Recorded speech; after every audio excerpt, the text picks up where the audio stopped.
Donc le MDR, je fais cela depuis 2012, ça fait à peu près 11 ans que je pratique, j'en fais tous les jours. C'est une psychothérapie dans le cadre des psychotraumas. Tahar, psychologue au CH La Chartreuse. Le MDR, c'est en anglais, hein, ça veut dire désensibilisation et reprogrammation ou bien retraitement par mouvement oculaire, donc avec les mouvements des yeux. C'est des SBA, ça veut dire des stimulations bilatérales alternées. Ça peut être avec les mouvements des yeux, ça peut être aussi sur les genoux de la personne, sur les cuisses ou encore sur les épaules. Et c'est pour ça que j'ai ramené les deux baguettes. Hein. Donc ces deux baguettes-là, c'est quand une personne a du mal à suivre avec les yeux, ou encore quand il y a par exemple une personne qui a subi des attouchements sexuels et puis que la personne ne peut pas toucher avec les mains. Hein. Donc moi, je me suis fabriqué ça et comme ça, donc je reste quand même à distance et puis je ne touche pas avec les mains. Par rapport à une situation traumatique, on va travailler sur l'image, hein, donc l'image la plus difficile en rapport avec l'événement. Et puis la pensée négative, qu'est-ce que je pense de moi en termes négatifs quand je regarde cette image? L'émotion,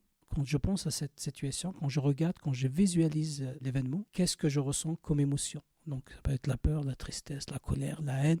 Et à cela, donc, on rajoute un quatrième élément, ce qu'on appelle le siège de la perturbation. Ça peut être une boule au ventre, ça peut être une douleur dans la poitrine. De revoir ça comme ça dans sa tête, de se concentrer sur ça. Et puis on commence à faire les mouvements oculaires ou ces tapotements, hein, donc le tapping sur les genoux. Et on demande à la personne simplement de laisser son esprit partir. Au bout de quelques mouvements, on fait une pause, on prend une respiration et on demande à la personne qu'est-ce qui vient. Est-ce qu'il y a des choses qui lui viennent à l'esprit? Ça peut être donc des souvenirs qui peuvent être agréables ou désagréables. Ça peut être des images, bonnes ou mauvaises. Ça peut être des mots, des sensations dans le corps, d'être à l'écoute de son corps. Hein. Et quand on va demander à la personne nous dit simplement ce qui lui vient à ce moment-là. Et puis on continue. Je crois que toutes mes études, j'ai pas mal travaillé sur les traumas. Hein. Et la rencontre avec le MDR a changé complètement ma pratique.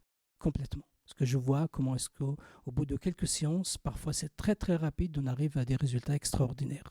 J'en fais tous les jours. Ouais. J'en fais tous les jours. À chaque fois, on est face à des histoires différentes. Quand il y a une souffrance et puis qu'on arrive à apporter quelque chose à la personne, c'est extraordinaire. Au départ, je voulais être sociologue et de comprendre aussi donc finalement le fonctionnement humain. Hein. Pour 2024, j'espère déjà d'avoir la santé et puis pouvoir poursuivre le travail. J'espère qu'ils vont trouver leur chemin. Toutes les personnes effectivement qui ont des difficultés, quelle que soit la situation, en chacun de nous, je pense qu'il y a un potentiel déjà pour faire face à des situations, mais il y a des situations qui nous dépassent complètement. Les psychologues ne sont pas réservés pour des malades mentaux. Il y a énormément de thérapies qu'on peut mettre en place en fonction des difficultés et on le propose même ici au CH. Hein, donc il y a pas mal maintenant de personnes qui se forment à d'autres pratiques, que ce soit l'hypnose, plein de pratiques. Et ça c'est super, c'est vraiment bien.